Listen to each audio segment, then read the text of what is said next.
Right, good morning guys, it is us again. Today we're having a bit of a sort of a relaxation day. The only time on this trip that we're doing Disney, we're here at Disney Springs, starting off at Cirque du Soleil, which is right behind us as well. We got dropped off by our Uber, and we're just going to mosey on down through what we used to call downtown Disney back in the day. Make our way through this side, the west side, what used to be Pleasure Island as well, all shops now, the likes of Gideon's, etc., and just see what we fancy doing as we make our way through. First stop, of course, is a drink because we're absolutely gasping. But the sun's up, it's a good, maybe going to touch about 92, 93 degrees, a few clouds but nothing major, possibly a storm coming through later on this evening, which if I can capture I certainly will do. I just love the thunder and lightning out here, and apart from that it should be a good day. Let's go. So I said where we started off, Disney Springs area here at Cirque du Soleil. Those of you from a previous generation like ourselves will remember that the downtown Disney Virgin check-in desk was just around the corner around there. When the pandemic hit, everything stopped, so that's no longer there. That has a show, Dawn of Life. There used to be Lanuba was the thing years and years ago. Then we have the House of Blues here. A lot of fine dining, fantastic eateries, places to grab yourself a cocktail or something special, live entertainment, M&M store, AMC cinema there. Again, going back to previous years. Now people turn around and say, oh, we like to wing a holiday.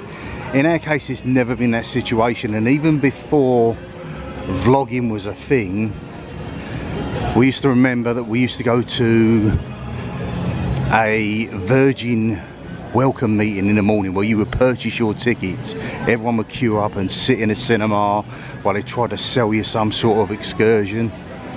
Back then you didn't even have the likes of Animal Kingdom. It was only the 3 Disney parks plus 3 water parks then. They used to have River Country along with your Blizzard Beach and Typhoon Lagoon. Universal was just Universal, there was no Island of Adventure. City Walk was hardly built. SeaWorld was just SeaWorld, there was no Discovery Cove, no Aquatica. Of course, I am going back to the year of the 25th anniversary of Disney when it was a giant pink cake the first time I ever see it. And before then, Rachel was here in 95, but that's our sort of era, that's when we first started coming. Good close to 3 decades, but we always call this place home because of course home is where the heart is. Splitsville here, which is a bowling alley, that used to be an absolutely enormous Virgin megastore. And then of course you had the, I can't for the life of me remember its name, you had the downtown Disney indoor entertainments facility that was here. So if you can remember what it was called, I will come to it, but you can put the name of it in the comments so you can reminisce as well. The Disney helium balloon is up. Never fancied it. It's always that fear factor that that cable would snap and you would simply float off. I know there is devices and basically a pilot on board which would pull a cord and let the air out slowly so you would drift safely to ground, but not our cup of tea. Food trucks seem to be a thing nowadays. I know down on the 192 there's a whole area dedicated to them. Just to the side of us here, Pele Soccer, you usually get your likes of your English Premier teams, Arsenal, Manchester City, Man United, Chelsea, Spurs, etc. We don't generally spend a lot of time down here. The old candy cauldron, the fantastic toffee apples in there. In the Marvel store here, they've got a cute little baby Groot going for about 25 bucks. That will have to have tax added to it, of course. This is the very first time this holiday that I've actually got my go-to drink out here. It's a, I think it's just called a strawberry refresher. All it is basically, you can have it with lemonade, but that is just cold water with chunks of strawberries, and it is just so refreshing. And with this heat, and as I said, you need to be hydrated, it just hits the spot. I think it's on 40 ounces, cost $7, but worth every single one of them.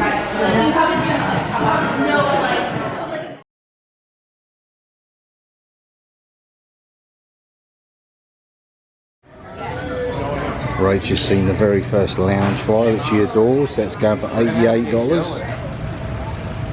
It's not the sort of thing we'd hire, because with our luck we'd get in an amphibious vehicle and it would sink. And I don't fancy swimming out there with probably a plethora of gators about.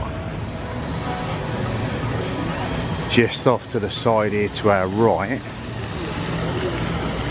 we have the Planet Hollywood.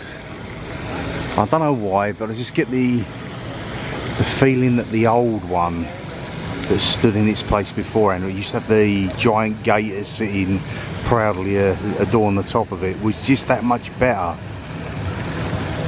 It's okay, its food's not sort of the best, I would turn around and say. You get a decent meal there, but there are better places out here.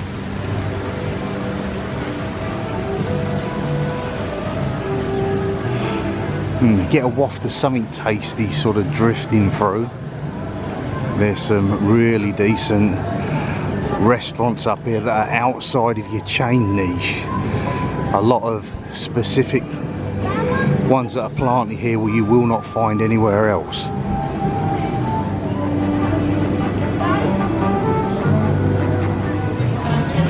Got a ganachery to our right there. Kind of fancy chocolate. The problem is over here, a lot of us Brits find American chocolate, especially the likes of Hershey's, just that little bit bitter. I don't think you can beat the likes of Cadbury's for a real decent chocolatey taste.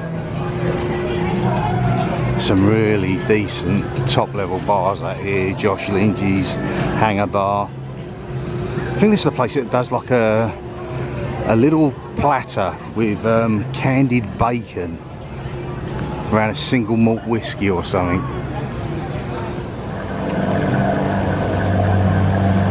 As I said, very, very cool, but probably not the sort of thing we're likely to try. Not without a few drinks inside, that's for sure. Certainly a stunning looking beast of a thing. All the flooding about recently that are coming out. We're currently in Joffrey's. This is Disney's specific chosen blend coffee. It's really nice, very much like Costa, to be honest with you. So those of you who are not too keen on Starbucks, maybe try giving this place a go. You'll find them frequenting a lot of hotels in the Disney area, and specifically in all the parks.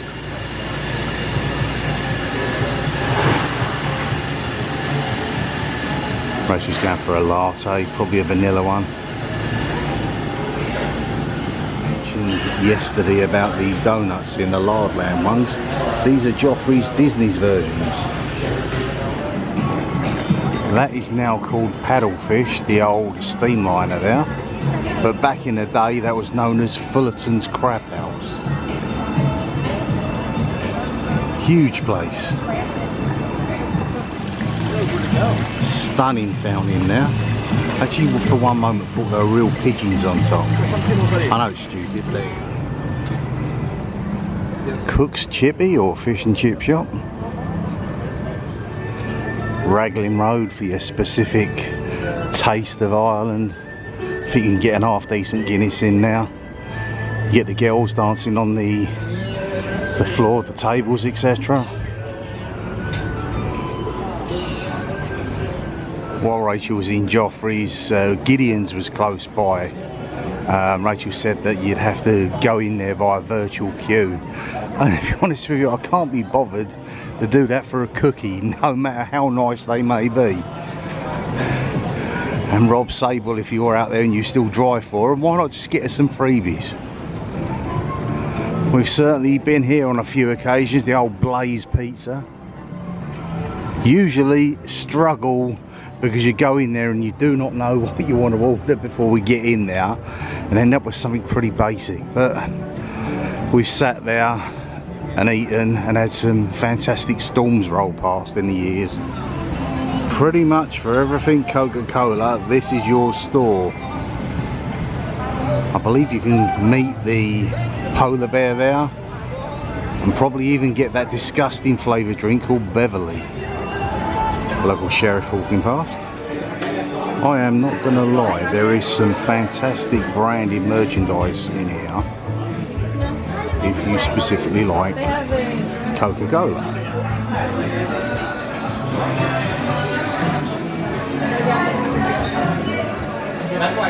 They have even produced Coca-Cola and Sprite Crocs. Now they got taster shots of 16 different flavours from around the world, which are coming at a pricely sum of 17 bucks. Now bear in mind, you go to Epcot and that is free. But we will turn around and say that is a spectacular view from up here.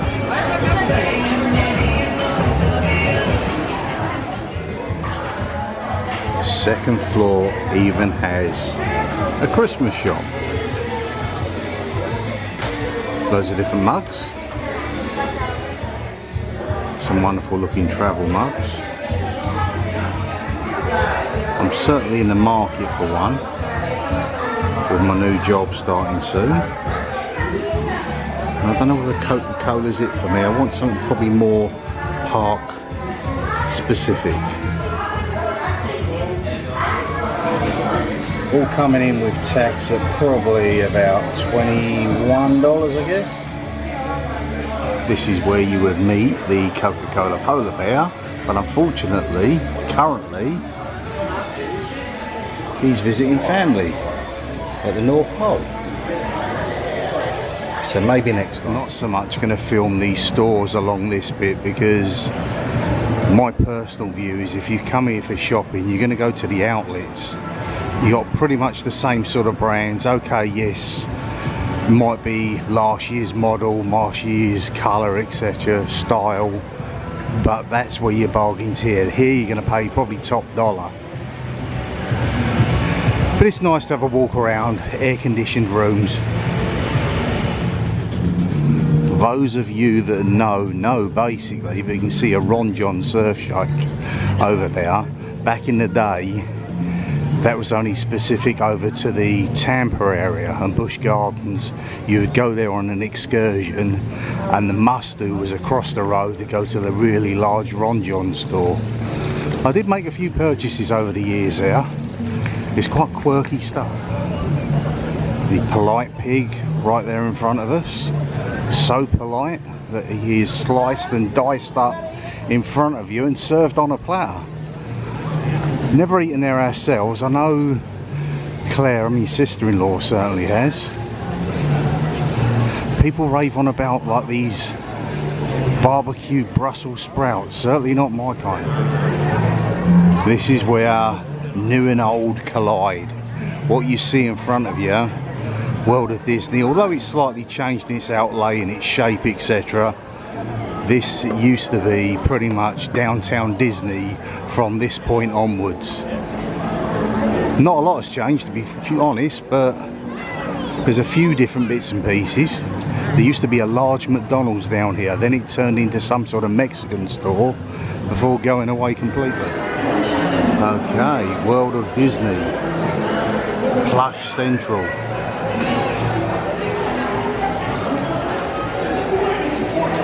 This store is absolutely massive. I actually prefer its old layout, to be honest with you. It's a bit all over the place. It seemed to be a lot easier to navigate maybe perhaps 5 years to a decade ago. Then they changed it and it's a complete nightmare. You can easily get lost in this place. It goes on forever. Cuddly and fluffy. And that Kermit is brilliant. Super cool. All of the extremely large plushies coming in at around 45 bucks.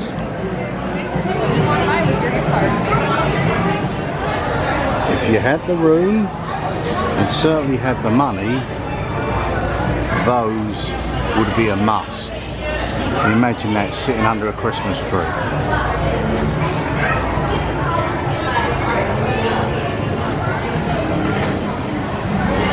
Never actually seen these before, didn't know they'd done a parking lot tram. Christmas spirit jerseys and lounge flies.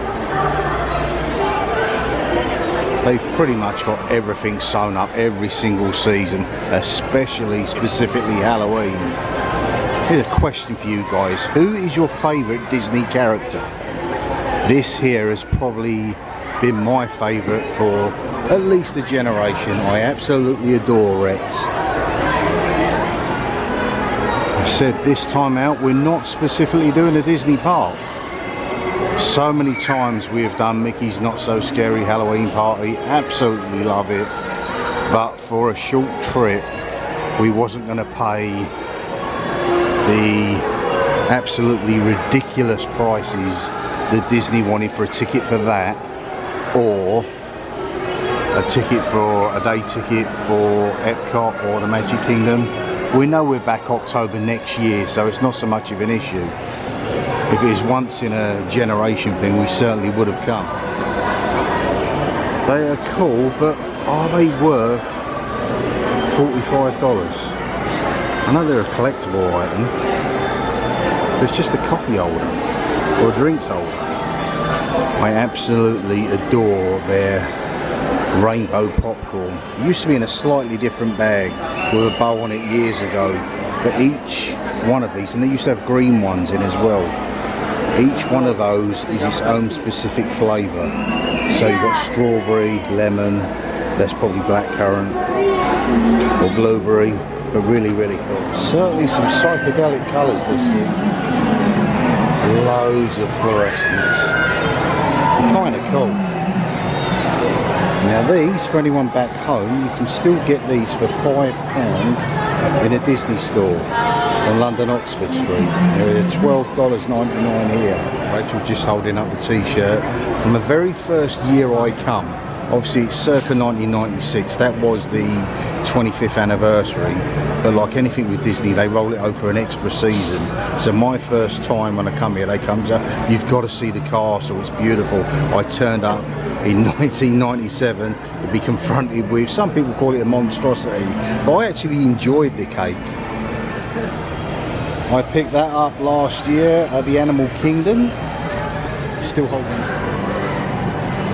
Disney Loungefly and Mickey Ear Central.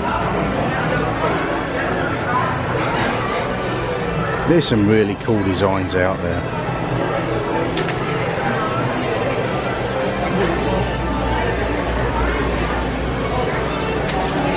I think Rachel owns about 6 or 7 of them now. Specific park ride ones. Pirates of the Caribbean. A Haunted Mansion one would be cool. Mickey ears. There's generally a specific colour for the season. I remember once it was rose gold, etc. But Rachel's got a few. Loves the character ones.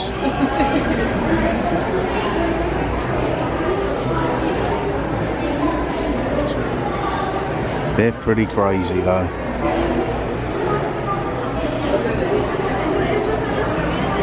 $35 for a set of ears. Can't fault it, it's what people like. I have my own quirky ways. As you know, with carrying Scooby and Scooby about. Right, we're out of World of Disney. Basing over there is pretty much, back in the UK we know it as Lush. Different company altogether, but it does the same stuff. Crystal Arts, the Arabus Brothers I think it is, full of stuff that you just simply cannot afford. It's like your Swarovski crystal type of thing. Ghirardelli chocolates. They've got a Ghirardelli ice cream store next to that, and the ice cream itself, if you've heard of a company called Eddie's Ice Cream, specifically over here, that's where the ice cream comes from. Rainforest Cafe over there.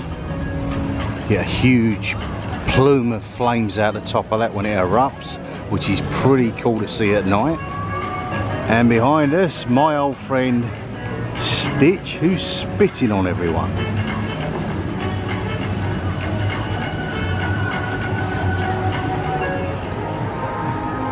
Okay, so we inserted our fuel rod, which we have had back home with us in the United Kingdom for, must be coming up to a year now. Done its service, we're going to miss it dearly. And we placed it in and it wouldn't accept it because they've changed. So it turned around and had a button there to upgrade, and it's given us, for nothing, a brand new set including chargers, cables, etc. Now these go at probably $35, something like that. And bear in mind, the one that we had, we purchased it maybe 5-6 years ago, and we've not paid a dime since. So if you want power out here and a charger, certainly look at these. You'll find them here at Disney and all the Disney parks. Universal have them on site, and so do SeaWorld. Probably a plethora of other places also. Our Foolish Mortals collection, currently in the co-op. Rachel over the years has probably spent an absolute fortune in this store, but it's really cool stuff. Well, as we are in Disney Springs, I absolutely love this place for its chicken buffalo wrap, so it's a must-do. Disney's Once Upon a Time toy store. Remember years and years ago when Duffy Bear was a thing, you used to get them in every single rainbow colour, and we've got a few of them at home: purple, white, pink, red. It is lovely and air conditioned in here, so we just chill out for a little bit, get our breath. Got this character, big old poor Rex, last year and took him home. Mickey's, Pooh's, Stitch, Hammy, Olaf, Kermit, Pooh, Minnie. Of course, if you're a Star Wars fan, you can build your own lightsaber. Pin trading used to all specifically be about pins. Then it become about wristbands as much as anything else. The good thing is, if you don't know how a wristband works, just bring yours in here on the first day and they will sort it all out for you. You just pass it over and everything will be connected to your MDE without you doing a single thing. So it's sort of stress-free. One thing I've always thought of, and I think the technology's there, just to have it so you can push the button on the top there and you get a time like a watch. Because it is practically like wearing a watch, and if you wear a watch anyway, you're wearing two. Well, that is almost it for the Springs. However, cannot leave here without saying hello to a significant person that we always know and love and say hi to, usually on our first night on a holiday down here when we stay local to this area around the Hotel Plaza Boulevard or Palm Parkway, and make our way walking down here, which we'll be doing next year, of course. I didn't get to show you the Disney Christmas store behind us. There's a lot of music blaring out in there as we was going around, and the Art of Animation Disney store is very tight, twisty, walking through there, and I don't want to damage anyone's artwork, so let's make our way up here. Of course, you've got the T-Rex store up here. It's very much like Rainforest Cafe but with dinosaurs. But here we go, guys. It's not the Lego store, of course, which is also cool to walk around. It's this guy, who is of course a Lego creature, Nessie. He's been here as long as we've been coming down here, even when it was downtown Disney. Simply love this guy. over the years, one of the traditions. Not doing it this time, usually it's on an evening thing. Everybody throws in a dime or a quarter or whatever into the pond below there and makes a wish. That had to come and say hello, it wouldn't be right not to. For those of you that might be regular guests coming down this way, you'll know this is the notorious hangout of Eddie Maserati. He's been going for a good few decades now. Old gentleman, really glitzed up like an old pearly king, dancing around to the music. Right guys, that's going to do it for this vlog here from Disney Springs here in Orlando, Florida. Really enjoyed it, a bit nostalgic. As this vlog ends, just about to start another one, as I walk up a place that I really do truly call home here, which is Hotel Plaza Boulevard, and onto Palm Park Bay and that general area. I'll sort of pick out a few pointers along the way. It sort of gives you guys an idea of look of how you get down here if you're staying in the area as well. So thank you so much for watching this, hope you've enjoyed it. We'll see you in the movies, bye for now.